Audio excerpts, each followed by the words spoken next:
Let me begin with a simple truth. Organizational culture does not happen by accident. It is shaped deliberately and visibly by leadership. What we prioritize, reward, and challenge sends a powerful signal about who we are as an organization. Today, I stand before you with a deep sense of responsibility as the first woman to chair an Aga Khan Fund for Economic Development, ACFED, organization globally. And may I just add that 3 of our group companies today are in the top 20 inclusive organizations. So this milestone is not just personal, it reflects that critical importance of gender diversity, a cornerstone for our sponsors and our shareholders. At HBL Microfinance Bank, our mandate is clear: to fuel economic growth, expand financial inclusion, and create opportunities for everyone. In today's rapidly changing world, our role is not just to adapt, but to lead. We are building a bank that is digital at its core and brings financial services to marginalized communities who need it the most. We are working to ensure accessible, affordable banking for entrepreneurs, women, SMEs, farmers, and freelancers, the backbone of our economy. The principles of diversity, equity, and inclusion are meant to encompass all those who are at a disadvantage in prevailing social structures. We seek to level the playing field and bring opportunity to all, regardless of class, belief, disability, ethnicity, or gender. Today, I wish to talk about gender, especially in Pakistan. Gender diversity is not simply a metric or a checkbox. It's a strategic priority. Organizations that prioritize diverse perspectives are not only more innovative, they are also more resilient, make better balanced decisions, and ultimately achieve greater success. Gender diversity brings a richness of thought that no single viewpoint can replicate. It challenges assumptions, sharpens debate, and leads to better outcomes for our customers, our people, and our shareholders. However, diversity alone is not enough. Inclusion is what gives diversity its power. It is one thing to have women in the room. It's another to ensure their voices are heard, respected, and influential. I am honored to lead a board, 1/3 of which is comprised of women members. In fact, I would like to share with you that in the early days following HBL's investment into the microfinance bank, we had an all-women board audit committee.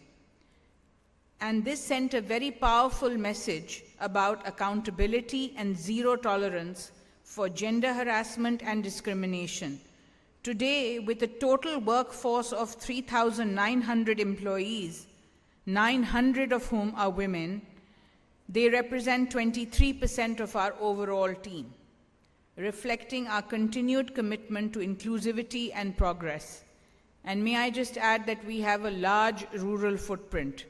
So this is a very, very encouraging number. At HBL Microfinance Bank, we have learned that the true measure of inclusion is not just who walks through the door, it is who stays, who grows, and who leads. Our workforce reflects a rich tapestry of cultural diversity, with employees speaking 54 languages, bringing a vibrant and dynamic layer of inclusiveness to our organization. These are not just statistics, they demonstrate that when inclusion is practiced with genuine intent, it becomes a powerful and self-reinforcing force. This is where leadership matters most. The tone is always set from the top. People watch what leaders do far more closely than what they say. If senior leadership demonstrates openness, fairness, and a genuine commitment to gender diversity, it cascades throughout the organization. If we are intentional about who we hire, who we promote, and who we listen to, that intentionality becomes embedded in our culture. Conversely, if we are passive, if we assume that progress will happen on its own, we risk reinforcing the very biases we claim to challenge. Setting the tone from the top means asking ourselves difficult questions. Are we creating equal opportunities or just equal intentions? Are we actively mentoring and sponsoring women into leadership roles, or simply acknowledging the need? Are we designing policies that recognize the realities of modern life, flexibility, caregiving roles, and non-linear career progression, or are we sticking to a one-size-fits-all approach? Holding ourselves accountable means more than just setting targets. It's reflected in our everyday actions and how decisions are made. At HBL Microfinance Bank, we don't just talk about pay equity, we have built it, with a zero gender pay gap across the organization. Our 98% maternity return rate is a direct result of policies designed to reflect the realities of people's lives, ensuring talent stays with us. In 2025, through our Women Returnship WAPSI program, we've successfully reintegrated more than 50 professionals who had stepped away from the workforce.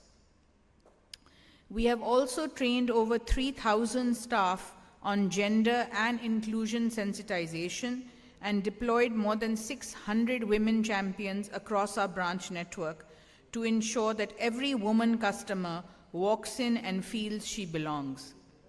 As a result of these efforts, women now make up over 40% of our borrower base. One inspiring example of this impact is Rakshanda, who joined the bank as a loan officer in Multan, as a young mother of a child with disabilities. She rose through the ranks to lead the bank's largest business portfolio, the Punjab segment. She has recently been elevated to the extended leadership team and relocated to the head office, where she now heads products for the bank across Pakistan. These are not just programs that sit in a presentation. They are the architecture of a culture built brick by brick, decision by decision. It is about ensuring that talent, wherever it exists, has the opportunity to rise. When women thrive in an organization, everyone benefits. And when women thrive in an economy, nations are transformed. In 2025, through the Benazir Income Support Program, we disbursed around 38 billion rupees to over 900,000 women beneficiaries. In addition, we have extended 13 billion rupees in active agricultural loans specifically to women farmers, because financial inclusion in the fields leads to food security for the nation. Additionally, over 140,000 individuals have benefited from our financial literacy programs, with more than 50% of them being women. We are proud to have been recognized as the champion bank under the National Financial Literacy Program, NFLP, for 2 consecutive years by the State Bank of Pakistan. Ultimately, inclusion is not only the right thing to do, it is a strategic imperative that drives growth and long-term sustainability. It strengthens teams, fosters more empathetic leadership, and enables the organization to truly reflect the diverse world it serves. As leaders, we have both the privilege and the responsibility to shape this reality. The culture we build today will define the organization we become tomorrow. So let us be deliberate, let us lead by example, and let us ensure that gender diversity is not just something we talk about, but something we live every single day. Thank you.